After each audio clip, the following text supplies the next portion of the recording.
Siapa sangka, Drawing Malaysia Open 2026 langsung mempertemukan dua ganda putra Indonesia, membuat satu mimpi runtuh sejak hari pertama.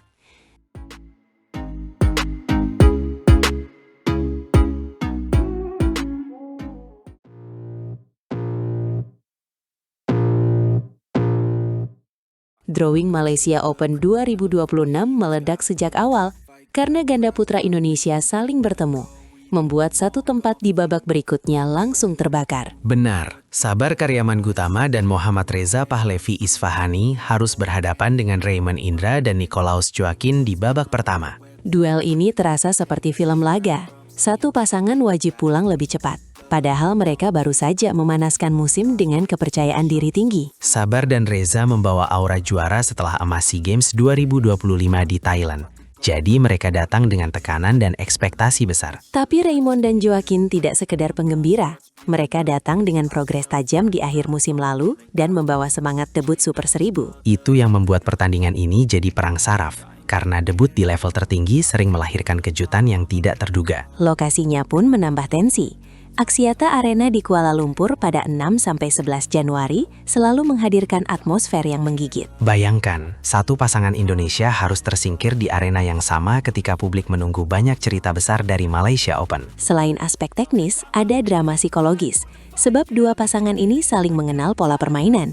Jadi rahasia kecil bisa berubah jadi jebakan. Penonton akan melihat rally panjang dan perang servis, karena perebutan inisiatif di ganda putra Indonesia biasanya ditentukan oleh detail kecil. Di sisi lain, ada pasangan unggulan ke-6, Fajar Alfian dan Muhammad Sohibul Fikri, yang jadi sorotan karena proyek baru mereka. Mereka langsung ditantang Fang Chihli dan Fang Zhenli dari Taiwan.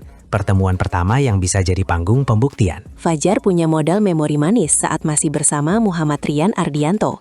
5 kemenangan dari 7 pertemuan melawan duet Taiwan itu. Namun chemistry baru dengan Fikri tetap diuji, karena lawan yang sama bisa terasa berbeda saat pasangan berubah. Malaysia Open 2026 jadi ajang untuk menilai konsistensi Fajar dan Fikri di turnamen papan atas level BWF World Tour. Jika mereka stabil, harapan ganda putra Indonesia tidak hanya hidup, tapi bisa menjadi pemburu gelar yang nyata. Kemenangan di babak awal akan memberi mereka ruang bernapas, tetapi kegagalan bisa membuka keraguan tentang arah proyek duet baru. Banyak mata menilai apakah gaya agresif Fajar sejalan dengan ketenangan Fikri, terutama saat lawan memancing drive cepat. Jangan lupakan sektor lain.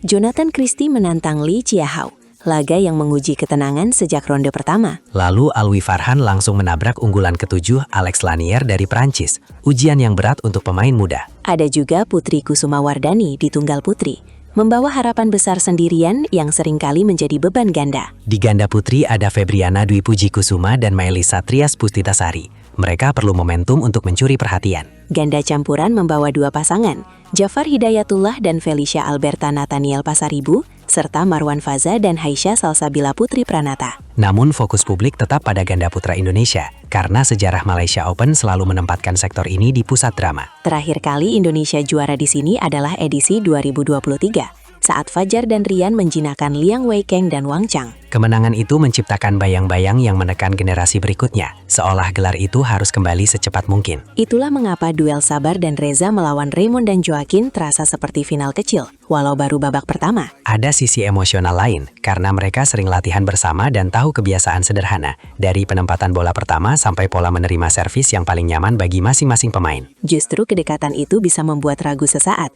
sebab menekan teman sendiri bukan hal mudah. Namun tiket menuju babak berikutnya menuntut keputusan tegas di lapangan dengan tekanan publik besar. Sementara itu, jadwal padat awal tahun membuat setiap poin terasa mahal, karena turnamen ini adalah Super 1000 yang menentukan arah peringkat dan menjaga kepercayaan diri para pemain muda. Tak heran jika sorotan kamera akan mengikuti ekspresi mereka setiap rally, mencari tanda kecil apakah dominasi lama bertahan atau era baru dimulai di panggung Malaysia Open bergengsi ini. Satu pihak membawa status juara multi-ajang, pihak lain membawa energi kebangkitan dan rasa lapar untuk mengukir nama. Bahkan strategi pelatih bisa terlihat jelas.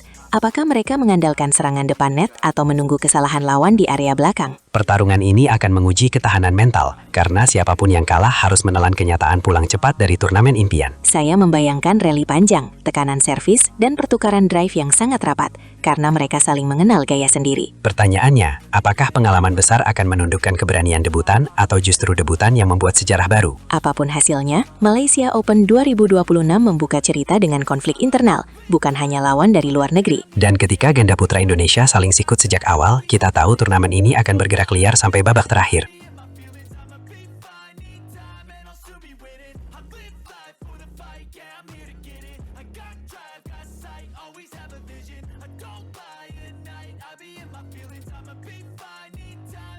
Di Malaysia Open 2026, Alwi Farhan menantang unggulan Prancis Alex Lanier sambil mempertaruhkan rekor head-to-head yang genting.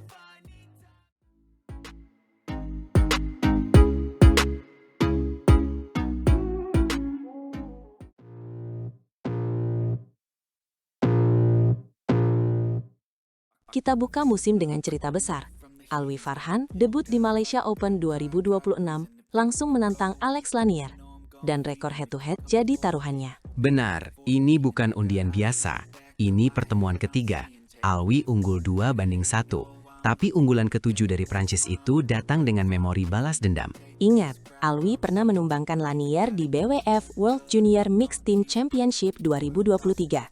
2 game meyakinkan, jadi kepercayaan diri itu nyata. Namun Lanier membalas di Japan Open 2025. 3 game ketat. Artinya rivalitas ini tidak pernah mudah, selalu berubah arah.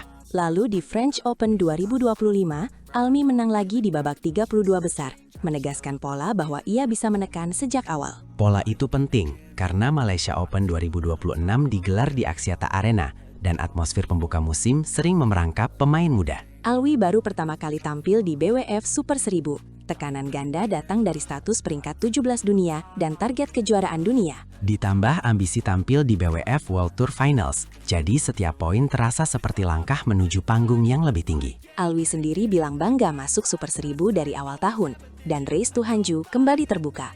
Artinya perburuan poin dimulai dari nol. Kalimat itu terdengar sederhana, tapi maknanya dalam, karena semua pemain datang dengan semangat baru, dan satu kalah bisa mengacaukan momentum. Kuncinya nanti ada pada start cepat, servis tajam, dan keberanian menekan.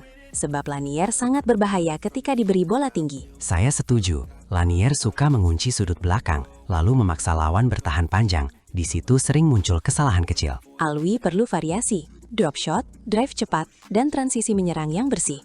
Supaya rally tidak monoton dan mudah dibaca. Kabarnya ia memperbaiki transisi itu setelah Macau Open dan emas SEA Games 2025. Jadi ada modal kepercayaan diri. Tetapi modal juga bisa jadi beban, karena publik berharap ia selalu menang. Padahal lawan kini lebih siap dan sudah belajar. Lanier sudah merasakan kekalahan di French Open, jadi ia pasti membawa taktik baru, mungkin bermain sabar dan menunggu celah di net. Itulah mengapa duel ini terasa seperti ujian karakter, bukan sekedar statistik head-to-head 2-1. Benar, rekor itu bisa jadi pedang bermata dua, memberi percaya diri namun juga memberi tekanan agar tidak terpeleset. Saya ingin melihat bahasa tubuh Alwi, apakah ia tampil lepas atau tegang? Karena debut Super 1000 sering mengguncang fokus. Jika Alwi menjaga ketenangan di poin kritis, ia bisa menegaskan bahwa kemenangan di French Open bukan kebetulan semata. Namun jika servis pendeknya terbaca, Lanier akan segera menyerang balik, dan laga bisa berubah menjadi thriller 3 game. Ini bukan hanya pertandingan pertama, ini cerita pembuka musim. Pesan bahwa Malaysia Open 2026 tidak mengenal ampun. Saya membayangkan rally panjang yang membuat arena senyap. Lalu satu smash Alwi menyalakan harapan, karena ia tahu cara menutup laga saat unggul. Alwi juga menegaskan, tugasnya berusaha dan hasil diserahkan pada Tuhan. Cara menjaga fokus agar target tidak membebani langkah. Sikap itu penting. Karena tekanan media dan publik sering memicu keputusan buru-buru. Apalagi ketika lawan mulai mengejar poin. Bila ia menang, cerita besar terbuka. Momentum menuju kejuaraan dunia makin kuat. Dan poin awal musim jadi bekal. Bila ia kalah, evaluasi besar menanti. Karena posisi peringkat 17 dunia harus dijaga agar tidak turun. Itu sebabnya duel ini terasa seperti pertaruhan identitas. Apakah Alwi tetap penguasa rivalitas atau Lanier merebut panggung? Dan jangan lupa, ini juga soal kebanggaan Indonesia. Karena Alwi ingin memberi hasil bagus setelah turnamen terakhir. Secara teknis, ia butuh fokus pada pengembalian servis, memotong bola cepat di depan, dan tidak memberi Lanier ruang mengembangkan tempo. Secara mental, ia harus menerima bahwa tidak semua rally indah. kadang harus bertahan, lalu memilih momen yang tepat untuk menyerang. Saya suka bahwa ia melihat musim baru sebagai titik nol, artinya ia siap membangun cerita dari awal, bukan terjebak hasil lalu. Dan race to Hanju yang terbuka itu membuat setiap turnamen punya nilai strategis, terutama Malaysia Open sebagai pembuka. Jadi ketika kita menonton laga ini, kita sebenarnya melihat peta perjalanan Alwi sepanjang musim 2026. Betul, satu kemenangan di sini bisa menjadi fondasi, sedangkan satu kekalahan bisa menjadi alarm untuk segera berbenah. Apapun hasilnya, duel Alwi Farhan melawan Alex Lanier akan menunjukkan seberapa kuat mentalnya saat sejarah dan target bertabrakan. Inilah drama yang membuat Malaysia Open 2026 terasa spesial, karena pembuka musimnya langsung panas. Kita tunggu, apakah head-to-head tetap milik Alwi atau Lanier mencuri panggung dengan kejutan. Dan pada akhirnya satu hal pasti, pertandingan ini wajib ditonton, karena setiap rally memandung cerita baru.